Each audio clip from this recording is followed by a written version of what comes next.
Going to talk about 5 awesome rock songs for St. Patrick's Day. There'll be timestamps in the description if you want to watch the video that way to navigate through it. So St. Patrick's Day 2025 is almost upon us.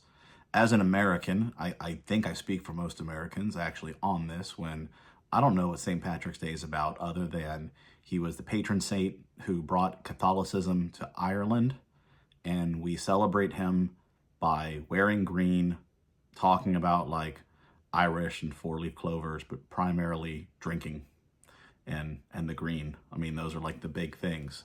So with that in mind, here are 5 awesome rock songs. A Certain Shade of Green from Incubus in 1997, released on their album Science.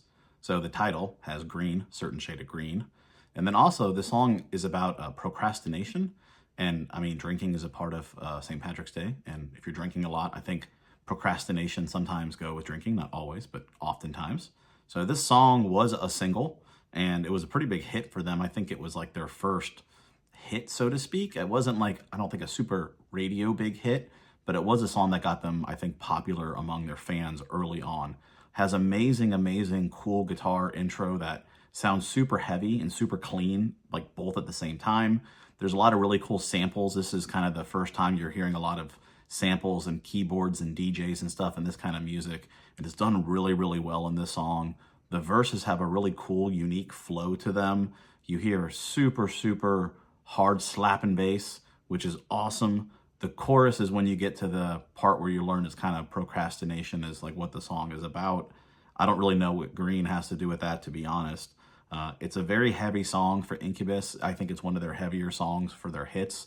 They got better known later for songs that weren't necessarily as heavy as this. Had heavy elements, but this is a pretty heavy song all around. I mean, there's some really cool screaming in the bridge. Again, this is a time where screaming wasn't prolific, I don't think, in this style of music and music you heard on the radio.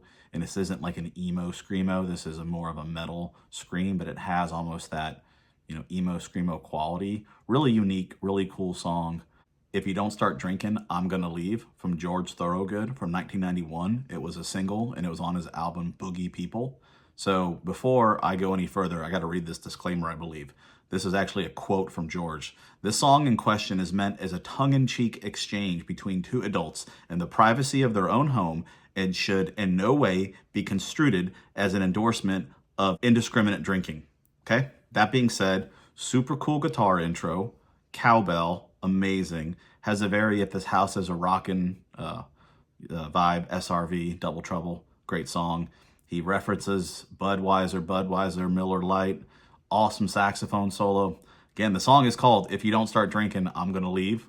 That's all I'm gonna say about it. You heard the disclaimer. That's from George himself.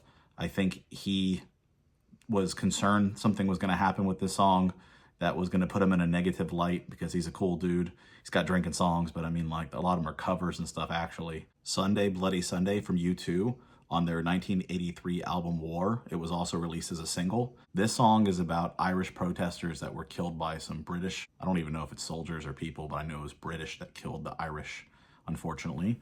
And U2 actually, like, with this song, was gonna be part of St. Patrick's Day parade somewhere, I think maybe in New York. And like that was like some kind of controversy. I don't know exactly the details and all that. I know it happened. The song itself is a very cool, one of their early hits. It has Bible verses as lyrics, has a marching drum, like a war marching kind of drum intro. The song doesn't have super heavy delay. The Edge, their guitar player, is known for this awesome delay in most of his songs. This is kind of before this is really a thing. He's using more like reverb and stuff than like delay. Sounds really great with the guitar. He switches between like picking parts and strumming parts. Both of those things he's known for very well. There's a violin in it, a fiddle, that gives it kind of the Irish tone, so to speak. That has delays and stuff. Instead of Edge's guitar, you get it on the fiddle. It's a very sad, ominous tone. Again, it's a sad song about what it's about. The chorus, and especially the post-chorus, like right after, just really, you can feel the ominous vibe to it. So, a sad song, but kind of a tribute song, I would suppose, that would fit St. Patrick's Day. Whiskey in the Jar. This is actually a traditional Irish countryside, I don't know what you call it, folk ballad, something like that. It was most famous, I believe, for First, primarily Thin Lizzy and then Metallica. There are other bands, there are other Irish bands that have done this, covers and different things.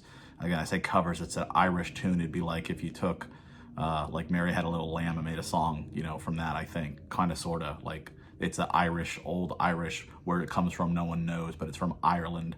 They don't know who wrote it. One of those kind of like old fables that was turned into an awesome, awesome song. It's about a woman betrays a man. They're very generic, really about how they know each other and what is betrayed. Classic story though, woman betrays man, of course. Song has awesome, awesome, cool melody.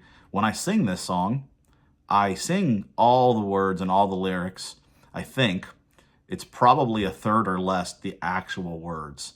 And you probably wouldn't know it wasn't the right words, to be honest. So awesome tune. I don't know who to give credit to, whether it's Thin Lizzy, Metallica, or the others, but the Metallica version rocks and is really awesome if you're into like a more metal scene. If you want to have more of a classic Irish sounding Drinking Lily, then do the Thin Lizzy version. I'm Shipping Up to Boston from the Dropkick Murphys. This song was released a couple of times by them on albums around 2004, 2005, and then in 2006 it was used in the Departed movie, and it got really big from that. This song is a pretty basic song. It's about a pirate and how he lost his leg climbing up a sail, shipping out to Boston. It's literally, I think all the lyrics are just that. They repeat a lot of different times, but that's all they say. So there is a fiddle and like a very Celtic sounding melody.